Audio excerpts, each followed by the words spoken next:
Hello, আসসালামু আলাইকুম বন্ধুরা, সবাই কেমন আছেন? আশা করছি সবাই ভালো আছেন, সুস্থ আছেন। আপনাদের দোয়ায় আমিও ভালো আছি, সুস্থ আছি। আজকে নতুন একটা ব্লগ শুরু করব।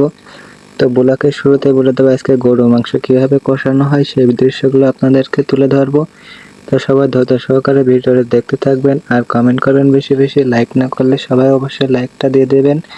কে কোথা থেকে দেখছেন অবশ্যই কমেন্টে জানাবেন। তো দেখুন বন্ধুরা, আজকে গরু মাংস কষাই কিভাবে সেটা দেখাচ্ছি আপনাদেরকে। পুরো ভিডিওটা স্কিপ না করে আপনারা সবাই দেখতে থাকবেন। তো এটাই গরুর মাংস কষানোর জন্য প্রথমে দিবেন আপনারা পেঁয়াজ, মরিচ, শুকনা মরিচ, তেজপাতা, ডাল, এলাচ, এরপরে বিভিন্ন রকম লবণ, হলুদ, মরিচ সব রকম দিয়ে একটু ভাজা ভাজা করে নেবেন। তো বন্ধুরা দেখুন, এপাশে আবার সালাদ বানানো হবে, তার জন্য কিছু ক্ষীরা এবং শসাই, টমেটো আর পেঁয়াজ, মরিচ, লেবু কোচানো হচ্ছে। সাথে রয়েছে টমেটো, তারপর গাজর, এগুলো দিয়ে আমরা সালাদ বানানো তৈরি করা হবে। তো এখানে মশলাগুলো আবার আপনাদেরকে দেখানোর চেষ্টা করলাম। তো এই পাশে দেখুন কফি বানানো হবে আবারও। তো এটা হচ্ছে সালাদ বানাচ্ছি, তারপরে কফি বানানো হবে, কফি। তো বন্ধুরা ভিডিওটা স্কিপ না করে অবশ্যই সবাই ভিডিওটা শেষ পর্যন্ত দেখার চেষ্টা করেন। ভিডিওতে কিন্তু অনেক অনেক জিনিস শেখার আছে এবং মজার জিনিস আছে। তো আপনারা কে কোথা থেকে দেখছেন অবশ্যই কমেন্টে জানাবেন, আর ভিডিওটি লাইক না দিলে অবশ্যই লাইক দিয়ে আমাদের পাশেই থাকবেন। কে কোথা থেকে দেখছেন অবশ্যই কমেন্টে জানাবেন। আর এটা হচ্ছে এখন যেটা কাটা হচ্ছে, এটা আদা রসুন ব্লেন্ডার করা। এটা গরু মাংস কষানোর জন্য দেওয়া হবে। আর সাথে রয়েছে গরম মশলা এবং এপাশে শসাগুলো সালাদ বানানোর জন্য কষানো হচ্ছে। আর দেখুন কফি বানানোর জন্য, এটা হচ্ছে আমাদের মাসুদ ভাই কফি বানাবে, তার জন্য চিনি যতটুকু পরিমাণ লাগে চিনি, আর সাথে দেবে কফি এটা প্যাকেট কফি, দেখুন নেসকফি। তো আপনারা কে কোথা থেকে দেখছেন, আর কফি যদি নিত্য নতুন খেয়ে থাকেন তাহলে অবশ্যই কমেন্টে জানাবেন। আর দেখুন কফি কিভাবে বানানো হয়, ওপাশে আমরা এখন লেবু কুচানো দেখাচ্ছি আপনাদেরকে। লেবুগুলো কুচানো হবে। তার দেখুন আপনারা এই পাশে আবার একটু ভালোভাবে প্রত্যেকবার নাড়াচাড়া করবেন। আপনারা যারা রান্না করেন তারা অবশ্যই জানেন কিভাবে নাড়াচাড়া করলে অবশ্যই এই জিনিসটা মিহি হবে, এবং ভাজা ভাজা করে তারপরে অন্যান্য মশলাগুলো দেওয়া হবে, গরম মশলা। তো সবাই ভিডিওটা স্কিপ না করে শেষ পর্যন্ত দেখবেন আমরা কিভাবে নাড়াচাড়া করি এবং গ্যাস। তো আপনারা যেভাবে রান্না বান্না করেন সেভাবে এর মশলাগুলো ভালোভাবে ভেজে নেবেন। তো দেখুন আমরা কিভাবে ভাজি, তারপরে পুরো রাঙা রাঙা হয়ে যাওয়ার পরে এতে দেওয়া হবে আরও মশলা দেওয়া হবে। তারপরে গরু গোশ কষানোর জন্য যতটুকু পরিমাণে পানি লাগে তার সাথে পানি দেওয়া হবে। তো ভিডিওটা সবাই স্কিপ না করে অবশ্যই শেষ পর্যন্ত দেখার চেষ্টা করবেন। আর আমরা মালয়েশিয়াতে কিভাবে ব্যাচেলাররা রান্না করি সেই দৃশ্যগুলো আপনাদেরকে দেখাচ্ছি। তো দেখুন এখন আমরা মশলা দেব, আরও 4 পদের মশলা। তো দেখুন প্রত্যেকটা মশলার মুখটি খোলা আছে। তো তারপরে মুখটিগুলো খোলানোর পরে যতটুকু পরিমাণ লাগে এতটুকু পরিমাণ দেব। তো ভিডিওটাতে সবাই শেষ পর্যন্ত দেখতে থাকবেন। আর কিভাবে আমরা মশলাগুলো দেওয়ার আগে একটু নাড়াচাড়া দিয়ে ভেজে নিচ্ছি, দেখুন খুব সুন্দর এবং ভালোভাবে নাড়াচাড়া দিয়ে নেবেন জিনিসটা। যদি ভাজা ভাজা না হয় তাহলে কিন্তু গরুর মাংসের ভালো টেস্ট হবে না। যত পরিমাণ নাড়াচাড়া দিবেন এত পরিমাণ আপনাদের টেস্ট হবে। তো দেখুন আমরা কতটুকু পরিমাণ একটু পানি দিয়ে নেব। পানি দেওয়ার পরে এতে মশলাগুলো ছেড়ে দেব। তো মশলা দেওয়ার আগেই বলছি যে যেরকম করে রান্না করেন এমনভাবে একটু ভাজা ভাজা করে নেবেন। তো প্রথমে মরিচের গুঁড়া দিচ্ছি 1.5 চামচ পরিমাণে। তো আপনারা যতটুকু খাবেন সেতটুকু পরিমাণ দেবেন। আমরা 2 কিলো মাংসের জন্য এতটুকু দিচ্ছি। হলুদ দিচ্ছি 2 চামচ। তো আপনারা যতটুকু লাগে ততটুকু দেবেন। আর এতে দিচ্ছি একটু ধনিয়ার গুঁড়া, তারপর দিচ্ছি গরম মশলা। দেখুন এতে গরম মশলা দিয়ে আবার একটু ভালোভাবে নাড়াচাড়া দিয়ে নেবেন। তো ভালোভাবে মিক্সার করে নেবেন। এই জিনিসটা মিক্সার করার পরে আবার একটু পানি দিয়ে নিচ্ছি আমরা। তো পুরো ভিডিওটা আপনারা স্কিপ না করে ভালোভাবে দেখতে থাকবেন। এতে অনেক কিছু শেখার আছে। আপনারা যারা ব্যাচেলার রান্নাবাড়া করেন, তো এতে দেওয়া আছে বিরিয়ানির মশলা। দেখুন বিরিয়ানির মশলা আপনারা যতটুকু পরিমাণ খান এতটুকু পরিমাণে দিতে পারেন। তো আপনারা এভাবে ভালোভাবে নাড়াচাড়া করে নিয়ে দেখুন কালারটাও কত সুন্দর আসছে। এই যে আর একটু গুঁড়ো মরিচ দেওয়া লাগবে। আমরা একটু গুঁড়ো মরিচ বেশি খাই, এই কারণে আর একটু বেশি গুঁড়ো মরিচ দিলাম যাতে কালারটাও একটু বেশি আসে, উজ্জ্বল কালার আসে, এই কারণে দেখুন। তো আপনারা যতটুকু পরিমাণে খান এতটুকু পরিমাণে দেবেন। দেওয়ার পরে ভালোভাবে এই দেখুন আবার মশলাগুলো দেখাচ্ছি কোন কোন মশলা আমরা ব্যবহার করলাম। এতে রয়েছে আলু দেবো কিছু, অনেক লোকজন খাওয়া দাওয়া করবো এই কারণে আলু দিতে হবে। আর এটা হচ্ছে গরম মশলা, আমি দেখাচ্ছি দেখুন গরম মশলা কি কোন ব্র্যান্ডের মশলা। এটা মালয়েশিয়া চাইনিজ মশলা, এটা হচ্ছে বিরিয়ানির মশলা, গরম মশলা। বিরিয়ানি তো কাটে গরু মাংস দেওয়া যায়। সাথে সাথে আমরা ভাতটাও রেডি করে ফেলাবো। দেখুন এই যে হচ্ছে ভাতের জন্য চাউল রাইস কুকারে বসাবো, এই কারণে ভাতটাও এখন ধুয়ে নেব। তো এটাই আমাদের 8 জনের পরিমাণে চাউল দেওয়া আছে 2টা রাইস কুকারে। আর দেখুন আমাদের বেসিং আছে এই পাশে। আর এটা হচ্ছে আমাদের মাসুদ ভাই। আর এটা গরু মাংস কষা, গরু মাংস ঢেলে দিচ্ছি। আর গরু মাংসটা ভালোভাবে মিক্স করে আপনারা সবাই গরু মাংস এভাবে নাড়াচাড়া দিবেন, নাড়াচাড়া দিয়ে ভালোভাবে একটু ঢেকে দিবেন।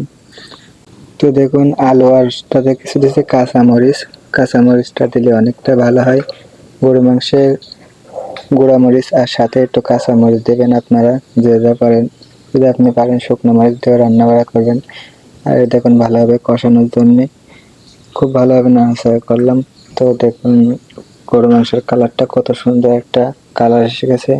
এতে রয়েছে তেজপাতা দিলাম উপরে, দেখুন তেজপাতাও দেখা যাচ্ছে। তো আপনারা এরকমভাবে ভালোভাবে একটু নাড়াচাড়া করে নেবেন। খুব সুন্দরভাবে নাড়াচাড়া না করলে কিন্তু সমানভাবে সিদ্ধ হবে না গরুর মাংস। তো এর কারণে খুব সুন্দরভাবে আপনারা নাড়াচাড়া করে নেবেন। তো দেখুন কত সুন্দরভাবে আমরা নাড়াচাড়া করে নিচ্ছি। 10 মিনিট মতো নাড়াচাড়া করার পরে এরপরে একটু পানি দিয়ে তারপরে ঢেকে দেওয়া হবে। তো সবাই ভিডিওটা দেখতে থাকবেন। আর তেল দেখুন, এদেশের তেল কিন্তু খুবই কম দাম। আর মশলাগুলো দেখালাম আপনাদেরকে। তো এগুলো আছে আমরা মশলা ব্যবহার করছি, আরও গরম মশলা সব রকম মশলাই রয়েছে, ডাবল মশলা ব্যবহার করি। কারণ জানেনই সিঙ্গাপুরে অনেক দাম কম, যার কারণে। আর এতে কিছু দিয়ে দিলাম আস্ত রসুন, আপনারা চাইলে দিতে পারেন আর না চাইলে না দিতে পারেন। আমরা খাওয়ার ইচ্ছা হয়েছে যার কারণে আস্ত রসুন দিয়ে দিয়েছি। তো আপনারা চাইলে দিতে পারেন, না চাইলে না দিতে পারেন। তো এখানে দেখুন আমরা এখন গরু মাংসটা ভালোভাবে কষায় নিয়েছি। কষায় নেওয়ার পরে দেখুন কেমন কালারটা কেমন আসছে। তো আপনারা ভিডিওটা পুরো শেষ পর্যন্ত দেখতে থাকবেন। আর কে কোথা থেকে দেখছেন অবশ্যই কমেন্টে জানাই যাবেন। আমাদের গরু মাংস কষানো কেমন হয়েছে এই দৃশ্যটা আপনারা সবাই দেখতে থাকবেন। আপনারা সবাই জানাবেন যে আমাদের ছেলেদের গরু মাংস রান্নাটা কেমন হয়েছে। তো আপনারা ভিডিওটা শেষ পর্যন্ত না দেখলে কিন্তু অবশ্যই বুঝতে পারবেন না। আর দেখুন গরু মাংসটা কষাচ্ছি কিভাবে, সেই দৃশ্য দেখতে থাকবেন আর কমেন্ট করতে থাকবেন।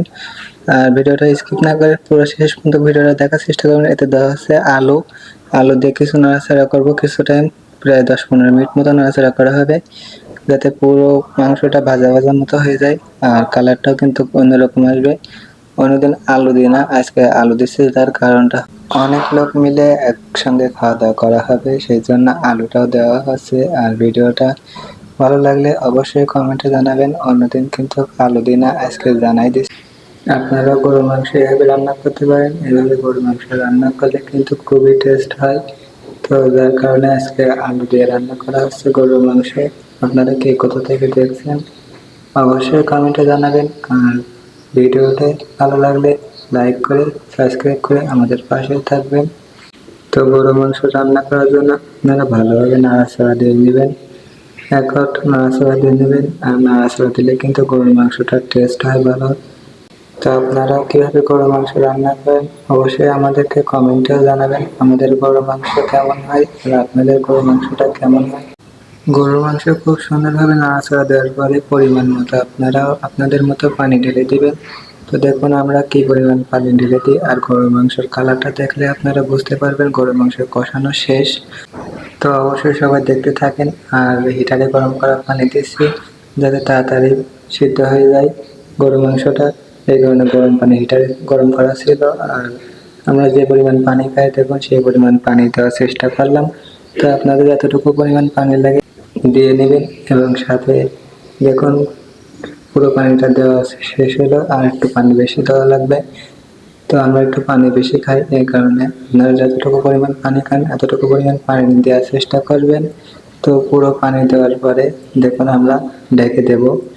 তো আর একটু পানির বেশি দেওয়ার কারণে পানিটা দেখুন এখানে কিন্তু খুব তাড়াতাড়ি গরম করা লাগলো না, গরম হয়ে গেছে। যার কারণে দেখুন তারপর কাছে আর একটু পানি দেওয়ার পরে আমরা একটু নাড়াচাড়া দিয়ে পুরো মাংসটা ভালোভাবে নাড়াচাড়া দেওয়ার পরে মাংসটা ঢেকে দেওয়া লাগবে।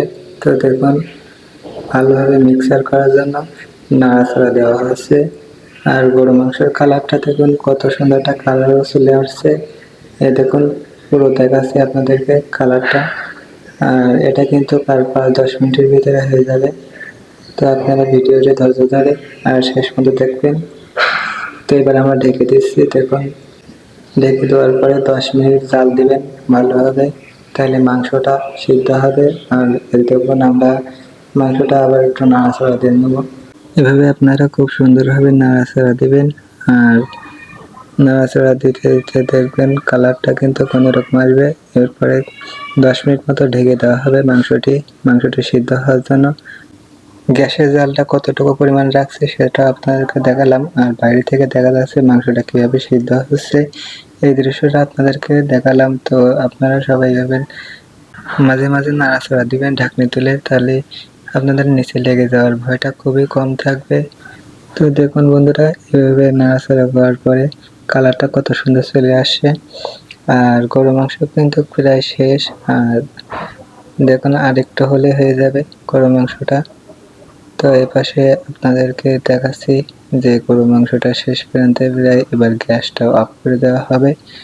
তো আপনারা সবাই ভালো থাকবেন, সুস্থ থাকবেন। দেখা হবে নতুন আরেকটা অন্য কোনো ভিডিওতে। তো ভালো থাকবেন, সুস্থ থাকবেন। আর লাস্টে কিন্তু জিরার গুঁড়াও দেওয়া হচ্ছে। দেখুন জিরার গুঁড়াটা দিলে অনেক সুন্দর একটা ঘ্রাণ আসে, এই কারণে জিরার গুঁড়াটা দেওয়া হচ্ছে। তো আপনারা সবাই ভালো থাকবেন, সুস্থ থাকবেন। দেখা হবে অন্য একটা ভিডিওতে। নতুন বন্ধুরা দেখলে অবশ্যই ভিডিওটা সাবস্ক্রাইব করে আমাদের পাশেই থাকবেন। বেল বাটনটি চালু করে রাখবেন, তাহলে নতুন ভিডিও ছাড়ার সাথে সাথে আপনাদের কাছে নোটিফিকেশন চলে যাবে। তো এই পর্যন্ত আপনারা সবাই ভালো থাকবেন, সুস্থ থাকবেন। দেখা হবে নতুন আরেকটি ভিডিওতে। আল্লাহ হাফেজ।